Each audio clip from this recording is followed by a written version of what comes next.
வந்து இது போல இரிடியம் கலசம் போன்ற பொருட்களை வைத்து மக்களை ஏமாற்றி அதில் காசு பார்க்கக்கூடிய ஒரு நபர். அது ஜனவரி மாதம் அண்ணாமலை நகரில் வந்து அவருக்கு வழக்கு பதிவு செய்யப்பட்டுள்ளது. இந்த வழக்கில் என்னென்னா, இவர் வந்து ஒருத்தரிடம் இருந்து, அதாவது பாபு என்பவரிடம் இருந்து, அம்மாப்பேட்டையை சேர்ந்த பாபு என்பவரிடம் இருந்து ஒரு காரை வந்து விலைக்கு வாங்கியிருக்காரு. வெற்றிப்பட்ட காரை 3 லட்சம் கொடுத்துருக்காரு. இனி 1 லட்சம் கொடுக்க வேண்டியது இருக்குது.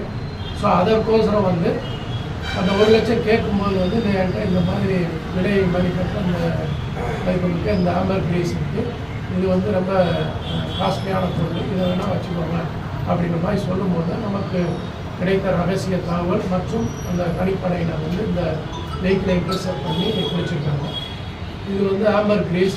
இது வந்து நம்ம மார்க்கெட் வேல்யூ பார்த்திங்கன்னா 1 கிலோ வந்து 1 கோடி வரைக்கும் சொல்லுவாங்க. இது வந்து இந்த வாசனை திரவியங்களில் வந்து உபயோகப்படுத்தப்படக்கூடிய ஒரு பொருள். இது திமிங்கலத்திலிருந்து எடுக்கப்படக்கூடிய எச்சம். அதான் இப்போதைக்கு இதில் வந்து இந்த ராஜு என்ற ராஜசேகர் மட்டுமா, இல்லை வேறு இதற்கு பின்னணி ஏதாவது ஒரு கும்பல் இருக்கிறதா அப்படின்றத வந்து ஃபர்தராக விசாரணை செய்து கொண்டு